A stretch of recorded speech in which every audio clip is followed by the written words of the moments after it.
Bonsoir mesdames et messieurs et bienvenue à vous dans votre émission Ma famille, ma vie. Bonsoir Leïla. Bonsoir Mounia, bonsoir chers téléspectateurs. Alors, صحة رمضانكم وإن شاء الله تصوموا رمضان بالصحة ولهنا صحة رمضانك Leïla. صحة رمضانك Mounia et صحة رمضانكم à tous. Et oui, l'émission Ma famille, ma vie s'adapte au mois sacré de Ramadan. Donc on traitera des sujets inhérents aux jeûnes, aux traditions qu'on a pendant le mois sacré de Ramadan.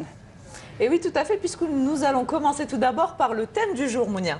Le thème du jour, c'est le jeûne des plus jeunes, les enfants qui commencent à jeûner. À quel âge un enfant doit-il commencer à jeûner? Comment habituer l'enfant à jeûner? Toutes ces questions trouveront leur réponse tout à l'heure pendant le débat.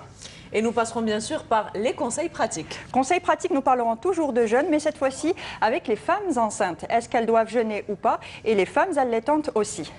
Et bien sûr, pour finir, l'info de la semaine, Mounia. Et je pense que c'est une info inhérente aussi à Ramadan. Hein. Tout à fait, puisque les enfants jeûnent pour certains, mais il faut les occuper aussi à travers des activités qu'on va vous proposer dans quelques instants. Très bien, riche programme, restez avec nous.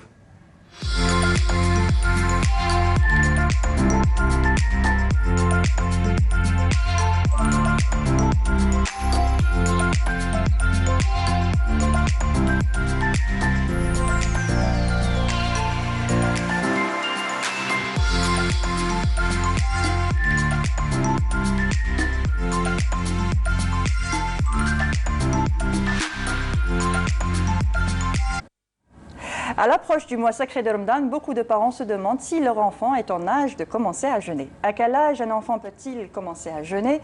Comment l'habituer à jeûner? Et quelles sont les recommandations? Pour en parler avec moi, deux spécialistes. Alors, Dr Hassiba Rizqi, vous êtes pédiatre. Bonsoir et merci d'avoir accepté notre invitation. Merci à vous et Sahar Ramadankom. Merci. Et à vos côtés, Monsieur Ahmed Grigahsen, vous êtes chercheur en astrophysique au CRAG. Merci d'avoir accepté notre invitation. Merci de votre invitation. Sahar Ramadankom, kul aam après, Inch'Allah. Merci. Alors, question récurrente, je pense que tous les parents se posent la question, est-ce qu'on vous l'a déjà posée en cabinet? Oui, exactement. Donc à l'hôpital, je suis à l'hôpital. À l'hôpital, voilà. Oui, donc c'est des parents qui se posent souvent la question, est-ce que leur enfant peut jeûner, à quel âge?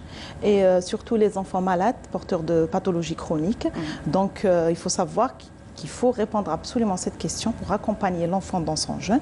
Et aussi, il y a des parents qui ne posent pas la question. Donc, il faudrait rechercher l'envie de jeûner chez cet enfant. Est-ce que les parents sont d'accord? Est-ce qu'ils obligent cet enfant à jeûner? Donc, c'est très important pour pouvoir éviter beaucoup de complications à l'enfant. Très bien. Nous allons en voir un petit peu plus pendant toute l'émission, du côté santé, côté religieux aussi. Mais avant cela, nous allons regarder un reportage, suivre un reportage de notre collègue Ferida Benslem. Traditionnellement, la première fois où notre enfant jeûne est un jour de fête. C'est un événement familial exceptionnel, célébré par un repas d'iftar varié et festif, afin d'encourager notre bambin et le féliciter pour son enthousiasme et sa volonté. Si certains parents préfèrent habituer leur enfant à jeûner dès leur jeune âge, d'autres ne leur infligent pas les mêmes règles et préfèrent attendre que leur enfant soit pubère.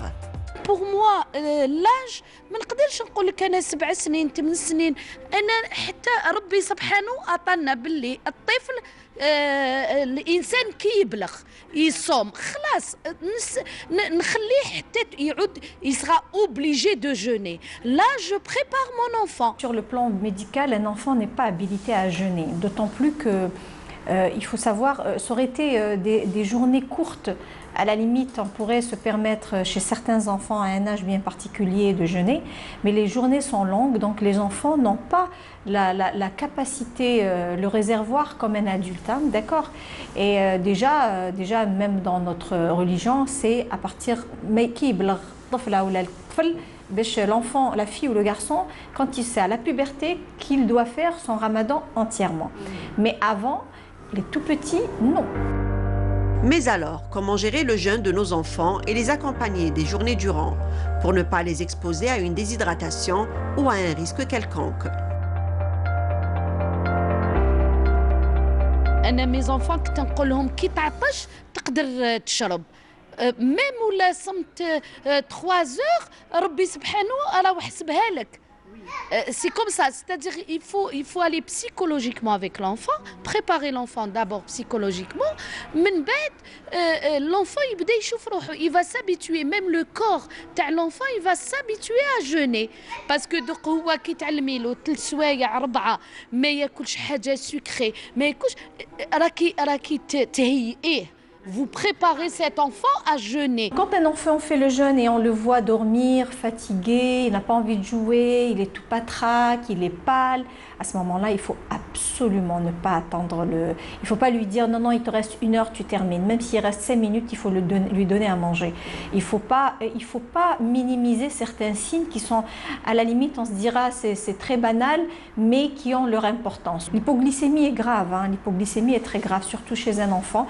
Elle est même mortelle. Donc il faut vraiment être très très attentif aux jeunes des enfants. قبل ما l'enfant يصوم لازم تعرفي la santé تاعو تاني.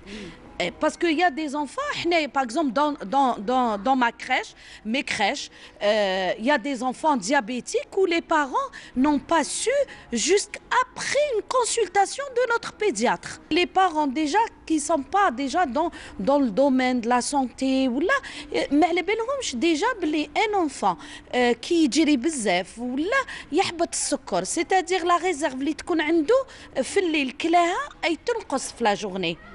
Il n'est pas conscient. صافي يقدر هذاك l'enfant يقدر يموت. En principe, les enfants sont exemptés du jeûne jusqu'à la puberté. Cependant, beaucoup d'entre eux préfèrent le commencer bien avant. C'est pour cela que les parents doivent savoir comment alimenter leur enfant. Alors, docteur, à quel âge un enfant est apte à jeûner? Il faut savoir qu'à partir de l'âge de la puberté, la physiologie, le corps de l'enfant rejoint celui de l'adulte. Donc il peut jeûner en sécurité à partir de l'âge de la puberté. Mais il faut savoir qu'il y a une phase de préparation. Donc lorsque l'enfant exprime sa volonté de jeûner, il faudrait l'accompagner, il faut commencer progressivement afin de le préparer. D'accord. Faire par exemple des demi-journées. Aujourd'hui, tu fais une demi-journée, demain peut-être pas. Pour l'habituer progressivement. Oui, par exemple. Donc, il faut en parler déjà avant. Il faut se fixer des horaires, se fixer des journées. Par exemple, les 27. Donc, il faudrait en parler avant, faire des conditions afin de protéger cet enfant de différentes complications. Et il faut savoir aussi que l'enfant, ce n'est pas un adulte miniature. Oui. Il y a des différences du point de vue physiologique. L'enfant, il a un métabolisme énergétique très important par rapport à l'adulte. Donc, si on voit par exemple l'apport calorique par rapport au poids, il a besoin de plus de calories qu'un adulte. Il y a aussi le compartiment liquidien. Un enfant, par exemple, un nouveau-né, lorsqu'il naît, il naît avec pratiquement 80% d'eau dans son organisme. Avec l'âge, ça diminue pour rejoindre le taux de 50-60% de l'adulte. Donc, plus l'enfant est jeune, plus son compartiment liquidien est important. Et dans ce cas-là, si on le prive des apports liquidiens adéquats, il peut se déshydrater. D'accord, très bien. Et côté religion, alors, à quel âge on doit commencer à apprendre, ou à quel âge? L'âge est bien clair, c'est à partir de la puberté. Mais comment on peut apprendre à un enfant déjà à commencer à jeûner, à commencer toutes ces pratiques? Avant tout, on va mettre tout ça sous le grand titre des maqasid al-sharia. Donc, les objectifs de la sharia islamique, elles sont clairs. Il y a 5. C'est préserver la vie, c'est préserver la raison, préserver la religion, préserver le mal, donc l'argent, ne pas jeter son argent, et préserver aussi le type, la descendance. Donc, c'est ça le plus important. C'est ça. Donc, il n'y a rien qui est dans la religion pour conduire à l'extinction de la race. Donc ça ne se fait pas. Il n'y a rien qui est dans la religion pour éteindre la raison de l'être humain. Donc c'est ça, c'est ce qu'il faut se rappeler. Et puis il y a aussi les préceptes qui rentrent dans ça, les sous-chapitres disant, il y a Rufi al-Qalamu, n'importe quelle obligation religieuse, le bonhomme n'est concerné que s'il est réveillé, bien sûr, et s'il n'est pas fou, et s'il est adulte, s'il a atteint la puberté. Donc, ça, c'est les plus grands. Maintenant, il y a un côté culturel, il y a un côté de société, il y a des effets sociologiques. Parce qu'il y a aussi, comme disait le docteur, l'enfant, il ne faut pas le voir comme étant l'éternel bébé, donc on va le surprotéger. Ça conduit à faire des catastrophes, à produire des catastrophes. Et il n'est pas déjà adulte, on va le surcharger d'obligations. Donc c'est le juste milieu. Donc on essaie, c'est l'accompagner. Dans ce qui est naturel en lui, c'est la curiosité. L'enfant est curieux. Quand il voit autour de lui que la société est jeune, il veut faire comme les adultes. Donc, je vois mal des adultes qui découvrent l'apprentissage aux jeunes alors qu'eux-mêmes, ils sont passés par cette phase. Donc, ah oui... Non, mais on est passé par cette phase. Qu'ont fait nos parents, qu'ont fait nos grands-parents, qu'a fait la société? La société, elle était organisée. Les vieux savaient mieux travailler avec les enfants. Donc, on disait, quand on est tout petit, on voulait absolument faire le ramadan, on voulait faire comme les adultes. Donc, on faisait des demi-heures pratiquement, des heures. On nous disait qu'on va coudre ces moments de jeûne et à la fin, on tombe sur un mois. Et donc, on est tout content parce qu'on a cousu. Et puis, un peu plus âgé, on fait des demi-journées. Quand on va coudre aussi, des fois, quand on allait à l'école, c'était le jeûne, on disait, normalement, nous mettait un petit sandwich dans le cartable, c'est en jamais, ou bien une petite boisson, c'est en jamais. Si tu as vraiment faim et que tu te sens, on mangeait, on était enfant, donc, et on jouait sur ça jusqu'à arriver à l'âge adulte, et on commençait à faire le ramadan naturellement, parce qu'on est déjà préparé. Et puis, vous vous rappelez, donc, quand on faisait la première fois une journée complète, c'était la consécration, c'était la fiesta à la maison, les voisins, la famille, tout le monde venait, donc on était traités comme des rois et des reines, et ça c'est la société. Donc on ne va pas découvrir comme si c'était en 2021, ah oui, on a un enfant qui va faire le jeûne pour la première fois. Oui, mais il y a une expérience, c'est un cumul de 14 siècles, donc il ne faut pas s'oublier. Bien sûr, on revient en médecin, parce que c'est très important. Il y a aussi des cas. Il y a aussi des avantages maintenant. On a aussi l'autre versant. Il y a les enfants obèses. Oui. C'est une aubaine aussi pour leur inculquer que c'est possible de faire un régime, exactement, une hygiène de vie. Et c'est aussi, donc on peut jouer, le ramadan peut aider, c'est très important. Donc il y a plein de choses. Et bien sûr, dans toute l'histoire, c'est le bon sens des parents. Donc on revient au bon sens des parents. Donc il ne faut pas négliger l'enfant. Comme ce n'est pas une poupée, ce n'est pas un bébé éternel, ce n'est pas un adulte déjà. Exactement. Et voilà, donc... Ce qu'on voit fleurir, par exemple, chose que j'ai remarqué, que je remarque à chaque fois, pendant chaque mois sacré de Ramadan, c'est les publications. Il y a des publications qui fleurissent sur les réseaux sociaux où on voit des parents tout fiers de montrer leur enfant qui ont jeûné pour la première fois. Mais des fois, l'âge reste un peu, à mon avis, reste un peu jeune. Par exemple, un enfant de 6 ans, un enfant de 5 ans qui a jeûné toute une journée pour une première fois, est-ce que c'est possible ? On ne l'a pas fait, on ne nous laissait pas faire. Voilà. Quand on était jeune, quand on était tout petit, pardon docteur, peut-être vous vouliez intervenir, on ne nous laissait pas faire, on nous encadrait. Donc, il y a des parents qui sont quand même aussi inconscients par rapport à ça. Il y a des parents qui sont négligents, il y a des parents qui sont hyper protecteurs. Oui. Donc il faut revenir à la raison. Donc il y a un juste milieu qu'il faut retrouver et on le retrouve chez nos grands-parents. Donc il faut revenir aux vieux et aux vieilles. Que faisaient-ils? Donc les gens qui perdent la boussole, il faut qu'ils reviennent aux gens qui ont leur boussole, qui est tout le temps là, qui est toujours là, et pour les consulter et les aider. Donc il y a bien sûr les médecins, mais il y a aussi il y a la culture.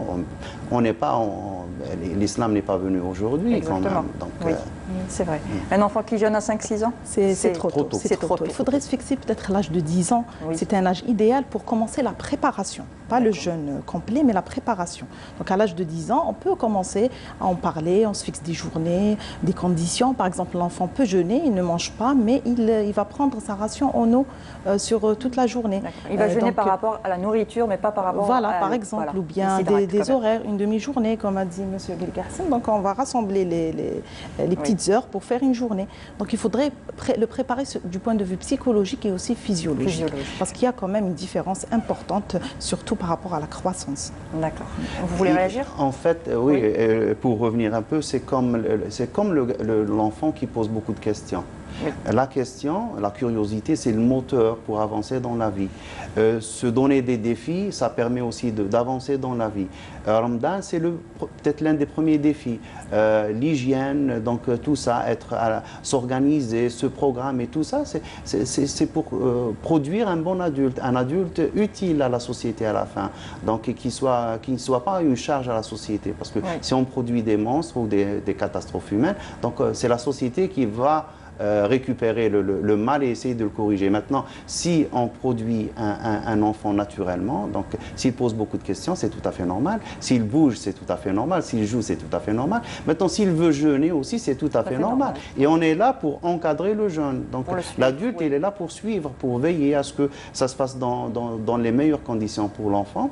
Et on le pousse parce que ça vient à peu près à l'âge où on commence à enseigner à l'enfant à faire la prière. C'est à partir de 7-8 ans. Donc on est là à lui expliquer. Alors à 7-8 ans, on commence à apprendre aux enfants à faire la prière? La prière, exactement. On les oblige? On les oblige quelque part à 10 ans. Oui, donc on les oblige, on est un peu plus sérieux, un peu plus strict. Voilà, pour qu'ils s'habituent, pour que ça devienne naturellement. Parce que c'est 5 fois par jour, c'est 2 fois rien, c'est 25 minutes si on le fait bien. Donc il y a beaucoup aussi d'avantages d'hygiène avec la prière. C'est la même chose pour le Ramadan. Donc, dès qu'on voit que les dents tombent, donc voilà, c'est une phase de la vie. Et on commence comme ça progressivement, avec beaucoup de psychologie, beaucoup de tact. Et des fois, on joue à faire l'effet inverse. Donc, on dit non. Lui, il veut, donc on veut le priver de faire le Ramadan. C'est pas qu'on veut l'obliger, comme ça il s'habitue. Donc il y avait avec beaucoup de psychologie, n'est-ce pas, docteur? Exactement. D'ailleurs, les parents doivent savoir qu'il faut d'abord discuter. C'est la première condition. La deuxième des choses, il faudrait que l'enfant comprenne. Il faudrait qu'il comprenne, lui déjà, il doit comprendre les risques, mais les parents aussi, ils doivent savoir quels sont les risques. Et ces risques, si je vais résumer un petit peu. Oui, mais justement, j'allais vous demander, est-ce que la privation était néfaste ou affectait la croissance de l'enfant? Oui, exactement. Donc pour les risques, la première des choses, c'est l'hypoglycémie, donc la diminution du taux de sucre dans le sang. Pourquoi? Alors, juste une question, parce qu'on l'a vu dans le reportage, la dame qui a témoigné qui disait que ça pourrait être mortel. On a eu peur. Est-ce que c'est vrai? Ça pourrait l'être dans certaines conditions, mais il ne faut pas se dire que toute hypoglycémie est mortelle. Donc on est là justement pour sensibiliser, pour informer les gens. Donc le premier risque, c'est l'hypoglycémie. Pourquoi? Parce qu'il faut savoir que du point de vue physiologique, les premières heures du jeûne, qu'est-ce que l'organisme va faire? Il va essayer d'alimenter le cerveau en glucose. Il n'y a plus de glucose parce qu'on est à jeun. Donc, qu'est-ce que l'organisme va faire? Il va prendre les réserves qui sont dans le foie sous forme de glycogène, il va les transformer en glucose pour alimenter les organes nobles. Il faut savoir que 6 heures de jeûne, ça ne peut pas vraiment faire du mal. Mais chez un enfant, ces réserves sont moindres que chez l'adulte. Il n'a pas autant de réserves qu'un adulte. C'est pour ça qu'il faut faire très attention. Dès les premiers signes de fatigue, il faudrait rompre le jeûne. Il ne faut pas hésiter. C'est pour ça qu'un enfant doit être surveillé. Donc ça, c'est le premier risque, l'hypoglycémie. Deuxième risque, c'est la déshydratation. Surtout lorsqu'on a une longue période de jeûne. Cette fois-ci, on aura peut-être 16 heures de jeûne. Oui, donc ça sera un petit peu long.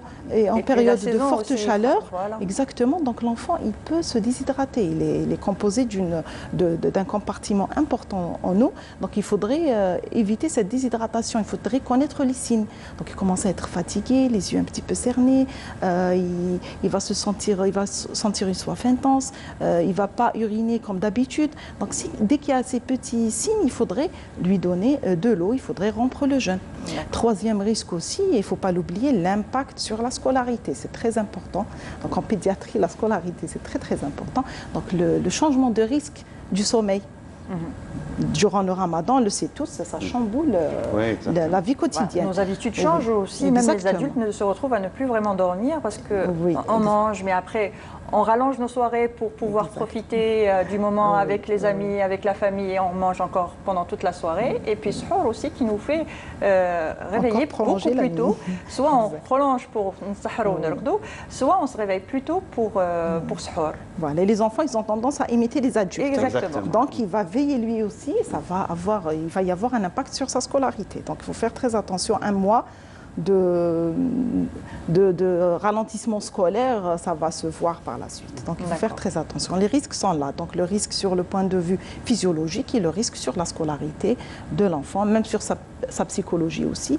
Donc il faut vraiment faire attention à tout ça. Et quelles sont les précautions à suivre pour qu'un enfant puisse jeûner pendant toute la journée?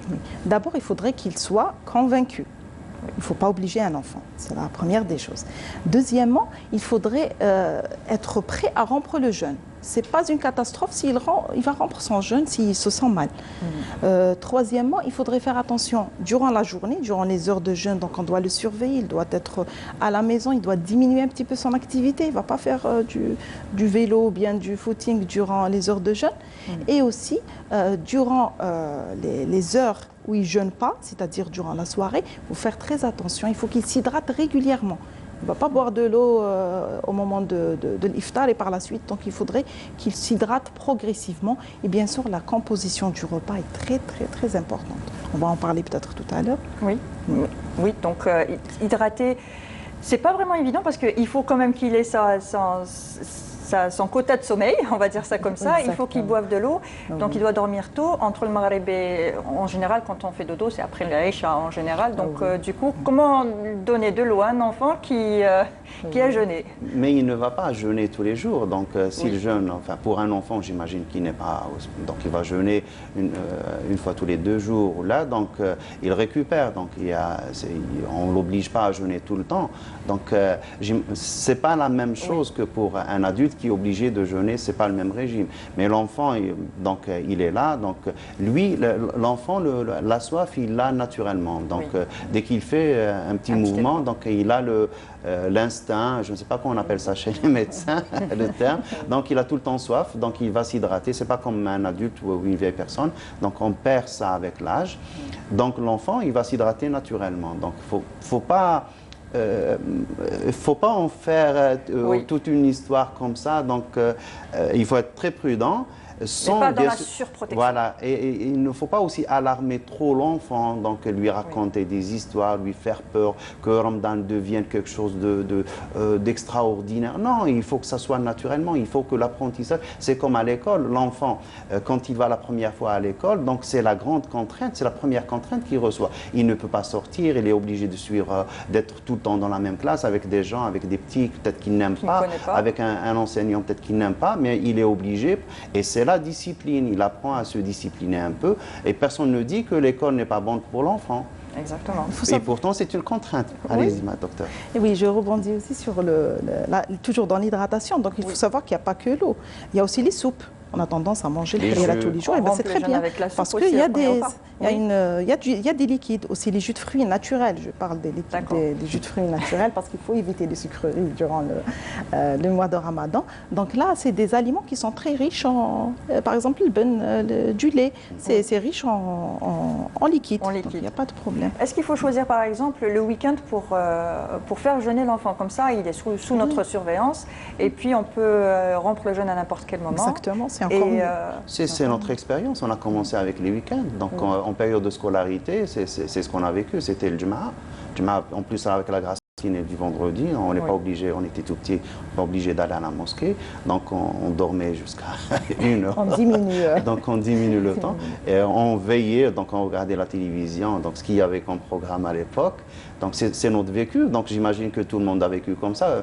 Et on ne va pas redécouvrir la roue. C'est tout à fait normal. Donc, et petit à petit, l'enfant s'habitue. Et il va aussi, ce qui peut être très intéressant, donc je discutais tout à l'heure avec le docteur Srey qui me parlait d'astronomie, qu'elle était amatrice d'astronomie.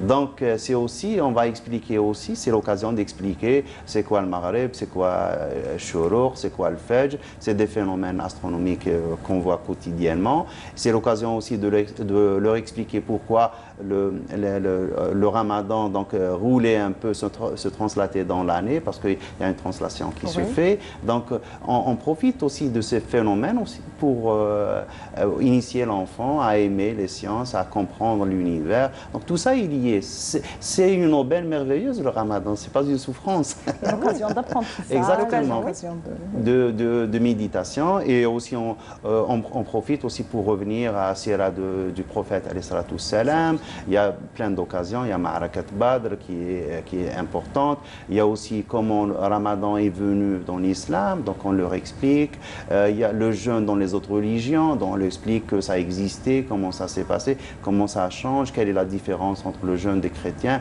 le jeûne des juifs et le jeûne des musulmans. Donc c'est une école, le Ramadan. Et c'est aussi l'école de...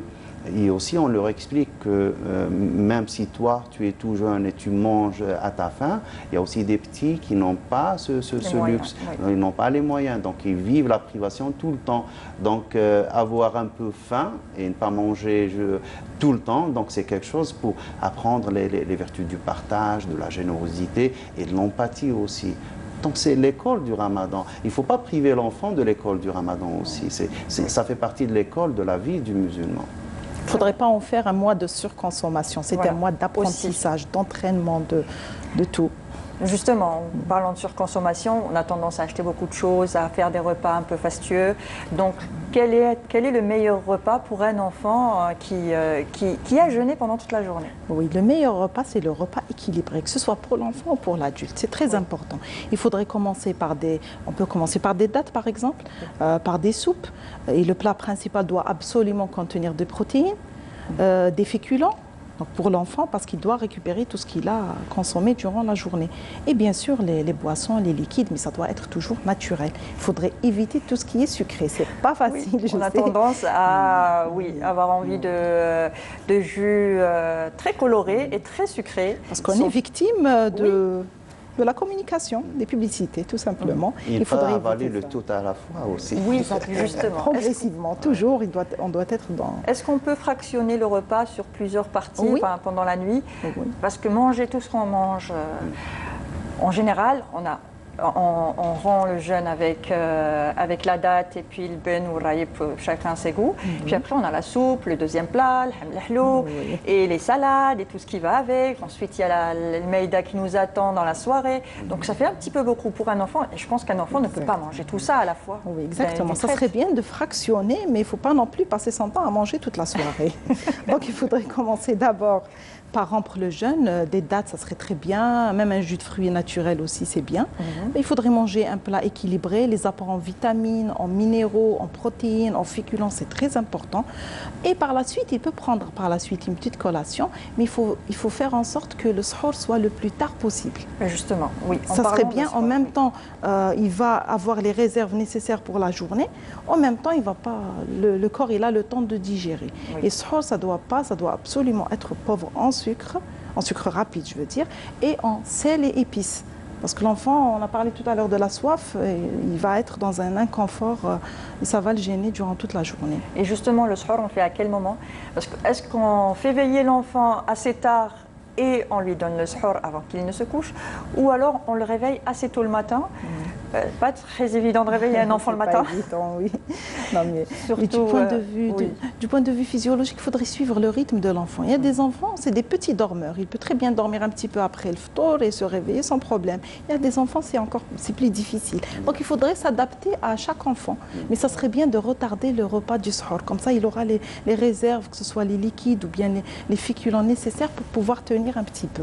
Et je vous ai dit, au moindre signe de fatigue, il ne faut pas hésiter à rompre le jeûne, même quand l'enfant est plus âgé, même s'il a 13 ans, 14 ans, s'il a des signes inquiétants, on peut le rompre. Même pour un adulte. Oui, même pour un adulte. Donc, on ne va pas laisser la personne tomber dans les pommes comme ça devant nous. Et... Non, bien sûr, c'est tout à fait normal. C'est préserver la vie, c'est très important. C'est l'objectif principal. Avant tout, il y a aussi la vie. Donc, on a besoin d'un musulman vivant. On n'a pas... Que va-t-on faire d'un musulman mort? Donc, on n'a pas... Donc, c'est la préservation de la vie, c'est très important. Et comme disait docteur, moi, je me rappelle, donc, quand je voulais jeûner, donc je parle de mon expérience, des petits qui sont autour de moi. Donc, bien sûr, il y a certains qui sont plus feignants que d'autres. Mais il y a certains qui s'énervaient si on ne les réveillait pas pour le sport, même s'ils ne faisaient pas Ramadan. Donc, juste pour le plaisir de manger avec les adultes, les accompagner, les petits. Donc, dès qu'ils écoutent et commencent à entendre les cuillères taper dans les assiettes, donc ils se réveillent, ils viennent comme ça avec les cheveux qui sont... On n'a pas besoin de les réveiller. Donc, on n'a pas besoin de les réveiller. Donc, il y a aussi les narines qui jouent un rôle. Donc, dès qu'on commence à sentir, surtout le café du matin, du Fajr, donc on se réveille facilement et on vient et on fait comme les adultes. C'est tout à fait... Il ne faut pas les priver de cette ambiance, parce que c'est des moments qui vont... C'est des moments de partage voilà, aussi. c'est les souvenirs, on vivra de ces souvenirs, de son enfance, de cette nostalgie. Donc il faut qu'il ait aussi ce réservoir de beaux souvenirs avec les parents, avec les grands-parents, avec sa jeunesse. Il faut que ce soit quelque chose de beau. Donc c'est quelqu'un... Il faut qu'on produise un musulman équilibré aussi, émotionnellement. Il ne faut pas... et je voulais aussi parler aussi le Ramadan, c'est le mois du Coran pour l'enfant. Donc là, on va dans les mosquées qui sont bien organisées, il y a des concours de récitation du Coran avec les petits. Donc, et puis le 27e jour, c'est la récompense, c'est le Jawaïz, et tout le monde est fier, tout le monde est content. On essaie de contenter tous les enfants. Donc c'est tout ça. Donc c'est un enfant, il joue de tout. Même du Ramadan, c'est un jeu pour lui. Donc, il faut dire que le Ramadan, c'est plus un heureux événement qu'une punition. Exactement. Voilà. Il faut en faire quelque chose de positif. Donc, il y a aussi les enfants qui vont rivaliser entre eux. Tu as jeûné combien de jours? J'ai jeûné 2 jours de plus, 3 jours de moins. On est passé par là. Oui. On est tous passés par là. Il y a aussi les petits, les enfants qui mentent. Donc, ils ont honte de ne pas avoir jeûné parce qu'ils sont gourmands. Et puis, on a le frère ou la sœur qui vient dénoncer. Non, il a mangé. En cachette, on l'a vu. Et puis, on essaie de voir aussi les taches sur le... Donc, tout ça, ça fait partie de la vie. Et c'est ça, le Ramadan. Il faut en faire quelque chose de bénéfique, quelque chose de... la religion, c'est quelque chose qu'on vit avec beaucoup d'amour, avec beaucoup une bénédiction. Exactement. Et avec plaisir. C'est pas une obligation, c'est pas... Ramadan, c'est pas la prison, quand même. Voilà, d'accord. C'est ce que je voulais dire. Alors, et justement, les enfants qui font par exemple du sport, ils font une activité sportive par exemple, et qui commencent à jeûner. Comment que ça se passe pour eux? Est-ce qu'ils doivent arrêter l'activité sportive ou est-ce qu'ils... Comment on fait? Oui, donc on conseille aux enfants de diminuer un petit peu l'activité physique durant le Ramadan. C'est important. Il jeûne, il a ses apports caloriques qui sont diminués, les apports en liquide aussi. Donc il faudrait, surtout en période de forte chaleur, il faudrait vraiment diminuer l'activité physique. C'est bien d'avoir une petite activité, c'est toujours bon pour la santé, mais il ne faut pas être dans l'excès. D'accord. Pas dans l'intense ou... non, du tout. Limiter, voire même arrêter le sport pendant un mois, oui, c'est bon? Ça dépend de l'enfant aussi. On s'adapte à l'enfant. Si un enfant il est chétif déjà, il faudrait le protéger un petit peu. Donc il faudrait qu'il reste à la maison, qu'il fait du coloriage, il va faire autre chose, d'autres activités. Il faut les occuper. C'est pas on va le priver du sport et on va le laisser à la maison, les bras croisés. Il faut l'occuper avec des activités, avec... D'accord, très bien, très intéressant. Alors on rappelle les enfants à quel âge un enfant doit-il commencer à jeûner? Oui, c'est à la puberté, mais la phase préparatoire, c'est à partir de 10 ans. Si je peux me permettre, je vais parler des enfants malades, donc très important. Oui, bien sûr. Les enfants porteurs de maladies chroniques, donc il faut absolument se rapprocher du médecin traitant. Par exemple, un asthmatique qui est équilibré, il peut jeûner, il n'y a pas de problème. Mais un enfant qui est diabétique, par exemple, pour les diabétiques, c'est une autre histoire. Oui, c'est déconseillé.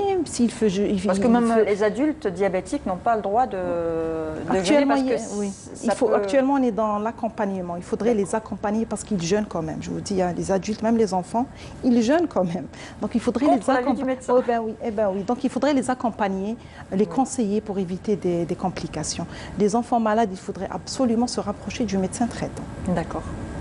Et d'autres maladies, d'autres maladies, à part le diabète? Oui, les maladies par exemple du foie, les maladies métaboliques, les cardiopathes, tout ça c'est important parce qu'il y a des mécanismes d'adaptation aux jeunes. L'enfant déjà, même l'enfant en bonne santé, il a des mécanismes limités, des mécanismes d'adaptation. Alors là, l'enfant malade, donc il faudrait vraiment faire attention à tout ça. Très bien. Alors, vous voulez rajouter quelque chose? D'autres informations pour les téléspectateurs? On arrive à la fin de notre débat. Moi, je reviens aux obèses aussi. Il faut faire attention aux enfants obèses et gourmands. Donc, ceux-là, il faut les... faut ça pas pourrait peut-être les aider pour... Exactement, c'est le moment de leur montrer, de leur démontrer que oui, le régime est possible. C'est l'occasion d'apprendre qu'il y a aussi, on peut se priver de nourriture. Maintenant, si on leur dit que, bien sûr, c'est Rabbi qui nous demande de faire ça, ils ont peut-être plus tendance à accepter le régime imposé par le ramadan. Donc c'est l'occasion aussi de les initier parce qu'il y a aussi cette partie de la population d'enfants donc les obèses aussi, il ne faut pas les oublier. Donc, et le ramadan présente une bonne occasion, je pense. Oui, surtout après ramadan, donc il faudrait comment dire, comme faire une mise à jour. Donc recommencer, prendre un bon rythme de vie. Très bien. Alors, Monsieur Gridi Hassan, je voulais vous poser une dernière question. Nous allons passer à la deuxième rubrique de l'émission qui va toujours parler du jeûne, mais cette fois-ci du jeûne des femmes enceintes et des femmes allaitantes. Alors, question religion, est-ce que les femmes enceintes doivent jeûner ou pas? Actuellement, avant c'était le mufti qui donnait la fatwa. Oui. Actuellement, tout ce qui est santé, c'est le médecin. Donc la femme, qu'elle soit enceinte ou qu'elle soit allaitante, elle doit revenir à son médecin. C'est le médecin qui va lui donner sa fatwa.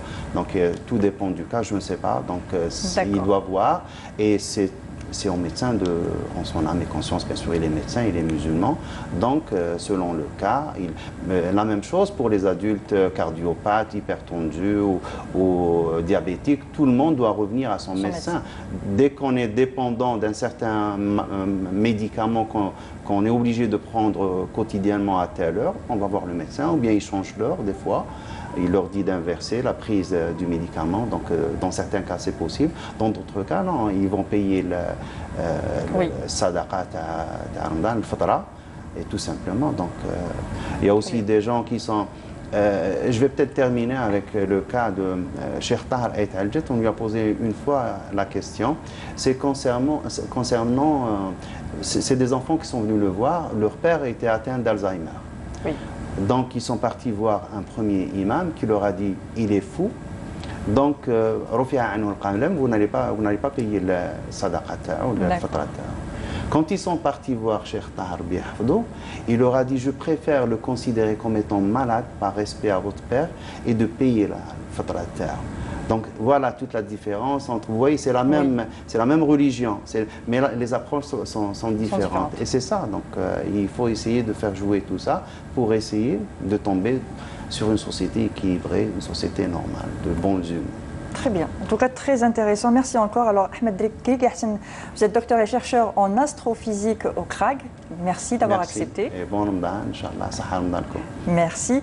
Et docteur Hassiba Rizqi, vous êtes pédiatre. Merci encore d'avoir accepté notre invitation. Merci à vous, Sahar Ramadan. Et bon courage aux parents, surtout. Merci. Et tout de suite, nous passons à la rubrique conseils pratiques.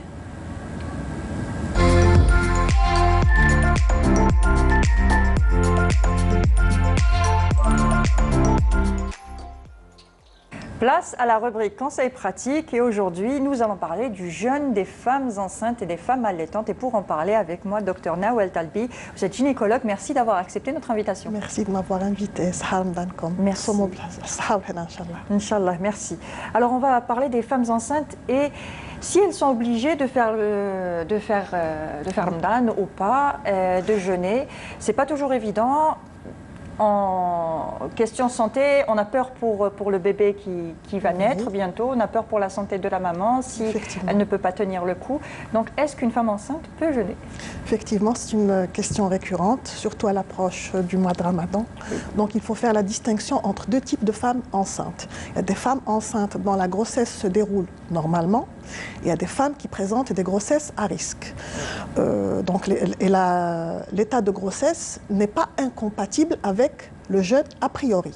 Donc, les femmes qui ont une grossesse normale, je sous-entends par là une femme qui est suivie régulièrement, dont le gynéco, le médecin traitant lui dit que sa grossesse se déroule normalement, qu'il n'y a pas de problème, qu'il n'y a pas de pathologie, que le fœtus a une croissance normale, celle-là, elle peut jeûner. Très bien. Bien sûr, et qu'il n'y ait pas de tard surajouté avec un bilan normal. Ces femmes-là peuvent jeûner, c'est-à-dire elles débutent leur journée en jeûnant comme toute personne adulte. Et au courant de la journée, elle voit si son état lui permet de supporter cet état de jeûne. C'est-à-dire si elle ressent une sensation de soif intense, c'est un signe de déshydratation. Donc elle doit rompre le jeûne. Elle est déshydratée. Elle doit rompre le jeûne. Si elle a un état de fatigue qui est en train d'augmenter au cours de la journée, celle-là aussi, on lui conseille d'arrêter de jeûner et de manger. En cas de grossesse, déjà, en cas de grossesse normale, sans aucune pathologie, elle commence à jeûner et à n'importe quel moment de la journée, lorsqu'elle ne sent pas bien ou elle sent qu'elle est vraiment déshydratée, elle a vraiment envie de boire, là, on l'autorise à manger. Elle n'est pas obligée de continuer toute la journée en jeûnant. Et celles qui jeûnent, qui font leur journée, il y a des femmes qui font leur journée le plus normalement du monde, celles-là, on leur donne des conseils hygiéno-diététiques qu'elles doivent suivre à la lettre pour justement ne pas être fatiguées, ne pas être déshydratées et ne pas tomber dans les carences. Quels sont ces conseils justement? Alors ces conseils, on leur demande de fractionner le repas. C'est-à-dire, au moment du ftour, ne pas se précipiter sur la table et manger tout ce qu'il y a sur la table. C'est ce qu'on a l'habitude de faire. En un seul repas. Oui. Commencer par rompre le jeûne avec des dattes, du lait, du petit lait, comme le commun des Algériens. Prendre la soupe, qui est un aliment complet. Il contient du liquide, il contient des protéines, de la viande, il contient des féculents. Oui. Donc déjà, là, elle s'arrête. Elle peut prendre une petite salade et elle s'arrête pour bien digérer ce qu'elle a mangé.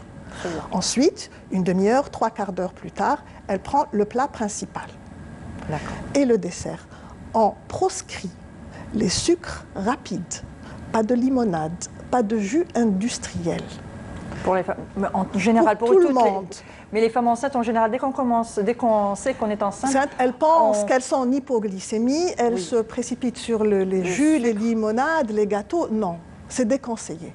C'est déconseillé. Si elle prend du pain, des féculents, elle va avoir sa ration glucidique. Très bien. Donc elle va avoir ses sucres. Donc ce n'est pas la peine de se précipiter sur tout ce qui est sucré. Très bien. Ensuite, dans la soirée, elle s'hydrate beaucoup. Elle prend au moins 2 litres, 2,5 litres d'eau. Elle peut prendre ça sous forme de soupe, sous forme de lait, sous forme d'eau, de jus de fruits naturels, du thé. Tout ça. Le thé n'est pas déconseillé pour les femmes enceintes? Elles peuvent consommer du thé, même du café noir. Ah bah très bien. Donc tout cela est comptabilisé comme étant des liquides. Voilà. Ensuite, il y a le moment du sahur qui est très important aussi. Donc pas de sucre rapide. Les sucres rapides, quand on va consommer des sucres rapides, ça va augmenter la glycémie sur le moment. Ensuite, la glycémie va chuter, c'est-à-dire ça ne va pas tenir durant toute la journée. Par contre, si elle prend des féculents, du couscous, du pain, des pâtes, des pommes de terre, tout cela va l'aider à maintenir une glycémie plus ou moins équilibrée durant toute la période du jeûne. On leur conseille également de prendre des protéines, des œufs. S'il reste un morceau de viande du plat principal, elle peut le prendre pendant le petit déjeuner et elle prend son café au lait. Très bien. Voilà. Donc ça, c'est pour les femmes qui décident de jeûner et qui n'ont pas une grossesse à risque. Oui, qui ont une grossesse normale avec un bilan qui est revenu normal. Le suivi est tout à fait correct. Très bien. Pour les autres, et je sous-entends par là les femmes diabétiques, les femmes hypertendues, les femmes qui présentent des menaces d'accouchement prématuré. D'accord. Grossesses multiples? Des grossesses multiples. Celles-là, on leur déconseille de jeûner. Surtout les diabétiques et les hypertendus qui doivent prendre des médicaments à heure fixe. Les diabétiques qui doivent prendre des collations durant la journée pour avoir une glycémie correcte. Elle ne peut pas jeûner pendant 16 heures et avoir une glycémie correcte. À un moment donné, elle va faire des hypoglycémies qui peuvent être nocives pour elle et pour le fœtus. Et ensuite, quand elle va manger, au moment du ftour, elle va se précipiter sur tout ce qui est sucré, elle va faire des hyperglycémies. Et là, on va avoir des écarts de glycémie importants au cours d'une journée qui l'expose à un risque majeur, elle et son fœtus. Les hypertendus aussi, on ne joue pas avec l'hypertension chez une femme enceinte. C'est un facteur de risque qui augmente la morbidité. C'est-à-dire qu'il est très, très important de prendre son traitement anti-hypertenseur. Si le médecin cardiologue instaure un traitement à 3 prises pendant 24 heures. Elle doit prendre ces 3 prises en 24 heures et ne pas les répartir pendant la période de l'iftar. C'est pas possible. Et aussi, on a remarqué que le jeûne augmentait le risque d'accouchement prématuré. D'accord. Donc, parce qu'elle est fatiguée, exténuée, il y a un effort physique supplémentaire, elle est debout, surtout si elle travaille. Ensuite, elle rentre à la maison, elle est debout à la cuisine, elle cuisine, elle fait son ménage, elle s'occupe des autres enfants. Oui. Donc, il y a un risque d'accouchement prématuré. Donc, si elle sent des contractions, si elle va consulter et on note des modifications du col, là, on lui demande d'arrêter de jeûner et de se reposer.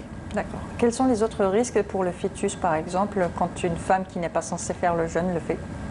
Bon, les femmes, généralement, ont peur pour le poids du fœtus. Elles pensent qu'en jeûnant, l'enfant ne va pas suivre une croissance normale.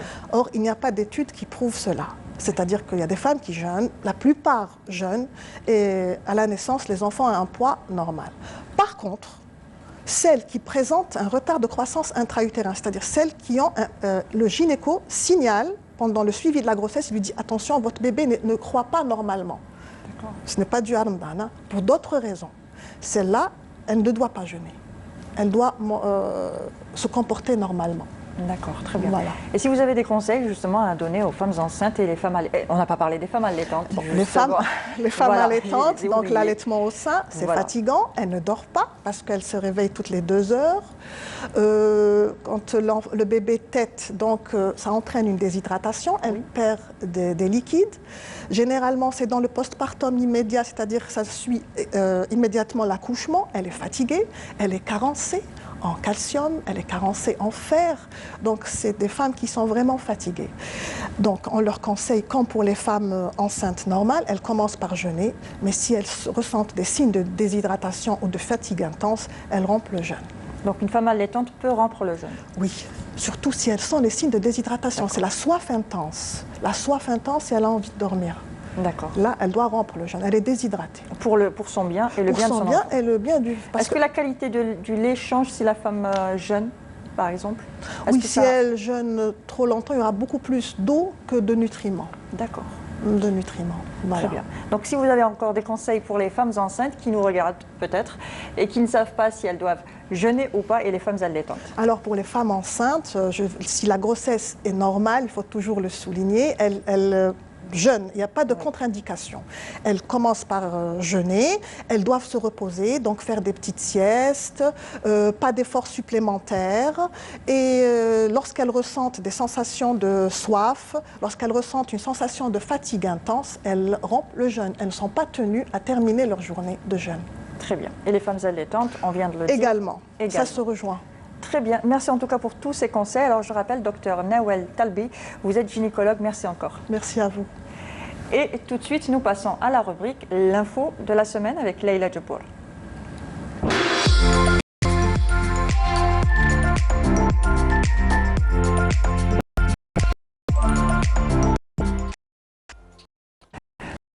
Le place la semaine avec Leïla Djebbour. Re-Mounia. Donc nous allons parler ce soir de qui dit sortie. Et qui dit sortie pour les enfants dit Leïla Ben Youssef, qui est la fondatrice de la start-up dont on va parler ce soir. Comment ça va, Leïla? Très bien, je suis ravie, Leïla, je suis ravie, Mounia, d'être sur le plateau de cette émission très intéressante pour notre famille en Algérie. Merci beaucoup. Merci pour l'invitation. Donc vous êtes la fondatrice de cette start-up depuis 3 ans. Vous avez décidé donc de créer des activités pour les enfants. Tout à fait. Donc je n'ai pas tellement décidé, Leïla, c'est venu vraiment spontanément, à force de les propres enfants de notre famille, d'avoir ce problématique, pas avoir d'idées pour les divertir. On a souvent cette question qui se répète qui est je n'ai pas où sortir avec mes enfants, je n'ai pas d'endroit, j'ai cette envie-là, et puis surtout que nous avons une vie assez stressante, donc pourquoi ne pas profiter de ces week-ends, de ces journées de repos pour justement être guidée. Donc j'ai fait quelque chose de très simple, c'est-à-dire je me suis dit que j'allais accompagner, parce que je me suis rendu compte d'abord que l'Algérie, il y a évidemment plein de lieux de sortie. Nous avons du potentiel. Un beau pays, et malheureusement, c'est-à-dire ces lieux-là ne communiquent pas tellement. C'est pour ça que les parents manquent d'idées. Donc moi, j'ai été un peu le créateur de liens entre ces lieux de loisirs et les parents.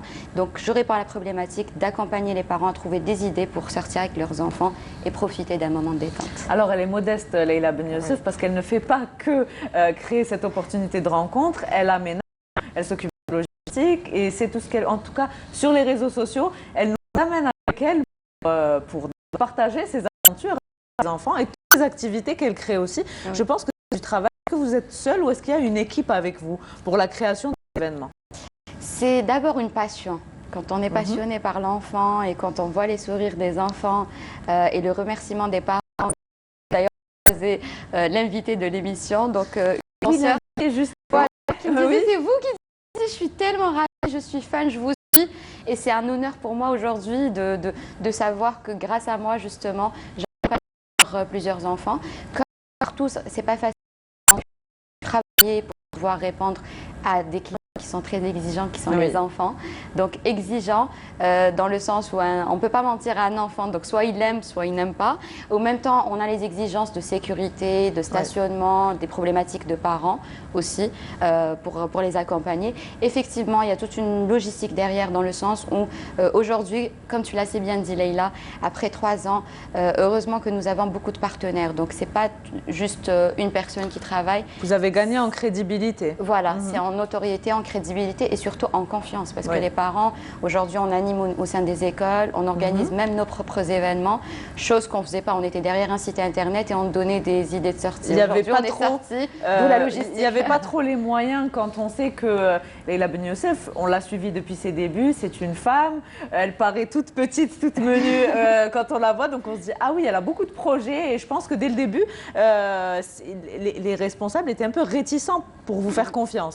C'était un peu ce que vous avez traversé comme expérience. Oui, tout à fait. Et comme tu le sais, Leïla, aujourd'hui, je partage cette expérience même avec des étudiants. Je me déplace dans des universités pour raconter comment j'ai commencé mon aventure de start-up parce que c'est une aventure. Dans des colloques où vous donnez des conseils à des femmes qui sont jeunes et qui sont aussi ambitieuses. Surtout pour dire que tout le monde est capable de faire ça. C'est-à-dire nous avons tous un rêve et nous avons tous des idées. Dans notre pays, on a beaucoup d'idées. Quand on parle de start-up, on ne parle pas forcément de nouvelles technologies. On parle pas, moi j'ai pris la simplicité qui est l'enfant accompagné des parents. Donc, vous avez humanisé la start-up. C'est un peu le concept de Leïla, c'est-à-dire qu'elle apporte, vous vous donnez beaucoup, hein, vous investissez beaucoup dans votre travail et ça se ressent en tout cas. Et les parents qui se posent la question, qui nous regardent maintenant, ils vont dire c'est Ramadan, en tout cas on est en plein dedans, alors qu'est-ce que vous allez proposer comme activité pour nos enfants? Qu'est-ce qu'on va pouvoir leur faire faire? Oui, tout à fait. Donc on en a fait justement, c'est notre bataille de toujours accompagner les parents. On a commencé à le faire déjà avant le confinement. Pendant le confinement, on avait cette responsabilité-là justement. Moi je travaille beaucoup, mon équipe est composée plus d'artistes, de conteuses, de clowns, de magiciens. Donc c'est pour ça que j'ai dit, j'ai vraiment une équipe qui transforme un peu les choses pour rendre un moment magique ou inoubliable pour les enfants, dessiner surtout leur sourire. Et au même temps, on avait fait le conte de Covido le virus pour accompagner et essayer d'impacter sur le plan social. Une petite histoire qui raconte une petite histoire, exactement. Et on a commencé à innover parce que qui dit sortie est devenu qui dit activité à la maison, donc on a dû s'adapter. Et on a commencé à faire des activités pour occuper les enfants à la maison. Donc j'en parle parce qu'il y a eu même Ramadan dans cette période de confinement. Inclus Ramadan. Voilà, de l'année passée, c'est-à-dire on était en plein confinement cette année. On a, alhamdoulilah, on a moins de risques que l'année passée. Restrictions, et de restrictions, exactement. Donc on a déjà d'une part les activités à la maison, donc pour accompagner les enfants. Moi, souvent je reviens à notre culture, les contes pour enfants, les contes, c'est-à-dire d'amuser l'enfant, mais de transmettre un message. Donc des choses très très simples, mais qui impactent les enfants à la maison. On a des ateliers de décoration de la chambre de l'enfant pour Ramadan. Donc vous pouvez trouver sur notre site qui dit sortie pour mettre la thématique aussi. On a les recettes pour intéresser les enfants à la cuisine aussi. Très important, les impliquer dans la cuisine. Voilà, exactement, parce qu'ils sont tellement fiers quand ils font quelque chose. Et souvent, on se dit, ah non, moi, je ne ramène pas mon fils, il va me salir, il va... Mais en fait, c'est à force de lui apprendre qu'il apprendra justement qu'il y a des règles à respecter et qu'en jouant, il peut arriver à faire quelque chose. Et pour répondre à la question du loisir et des sorties, on sait que Ramadan, justement, c'est un mois où on aime bien sortir. Donc, on essaye de donner tout un programme pour les parents, notamment de programmes de de théâtre, de cinéma et de lieux de loisirs. Tout ce qui est justement manifestation culturelle. Et ils peuvent trouver tout ça à longueur d'année, même pendant Ramadan, sur notre site internet kidissorti.com et sur notre page Facebook. Voilà, donc vous faites partie de ces personnes qui trouvent des bons plans pour les parents, parce qu'on sait très bien que quand on sort, où je vais les laisser, comment je vais les faire garder. Souvent, c'est pas évident, et surtout durant le mois de Ramadan. Donc voilà, allez jeter un œil sur la page. Donc vous avez une page Facebook qui dit sortie. Vous êtes sur les réseaux sociaux. Nous sommes présents sur les réseaux sociaux et c'est comme ça que nous avons pu commencer justement. Donc d'où la bataille pour la crédibilité, parce que souvent les parents cherchent à savoir qui est derrière, forcément. Et puis je pense que pour gagner en crédibilité, la meilleure innovation qu'on a pu un peu sortir, l'idée, c'était d'aller nous-mêmes tester avec nos petits-enfants, nos petits journalistes. Ça s'appelle Kids Reporter. Donc, c'est les enfants qui vont, c'est notre équipe d'enfants. C'est la relève des journalistes, les petits reporters. Tout à fait, voilà. Qui vont eux-mêmes se déplacer dans des lieux de loisirs avec nous, bien sûr, et qui donnent leur retour, leur avis sur une notation sur le lieu de loisirs. Donc, nous testons pour vous. Et c'est comme ça que je commençais à voir l'intérêt des parents. Et on sait que la vérité vient de la bouche des enfants. Voilà, donc on tenait aussi à vous féliciter pour votre distinction femme innovante de l'année. Enfin, c'est 2021, donc bravo. Oui, et 8 mars. Donc c'était le mois de la femme, le mois passé, effectivement. Et je suis très honorée d'avoir reçu cette distinction de la part de monsieur le ministre des startups, de notre ministère, parce qu'on dépend de ce ministère, étant donné que nous sommes une start-up qui commence à s'agrandir. Et puis j'espère qu'on pourra accompagner tous les parents. On est à l'écoute même pour les demandes. Par rapport à l'accompagnement des parents, on a beaucoup de messages que nous recevons, ne serait-ce que pour orienter sur des conseils. Parce qu'à côté de ça, il y a les enfants autistes, les enfants en situation de handicap. Il y a tout un accompagnement qui est fait donc par rapport à qui dit sortie. Donc c'est vraiment adapté. Et voilà, je vous conseille, en tout cas, c'est la petite info pour le mois de Ramadan. Donc merci beaucoup, Leïla Ben Youssef, d'avoir été avec nous aujourd'hui. Merci, je vous remercie infiniment et je vous souhaite un très bon Ramadan. Merci beaucoup. Merci, en tout cas c'était très intéressant. Merci Leïla. Merci Mounia. On se retrouve la semaine prochaine. Inch'Allah. Et je vous dis, Sahar Ramadankoum, Inch'Allah tsoumou b'sahha ou lahna, et on se retrouve la semaine prochaine. Au revoir.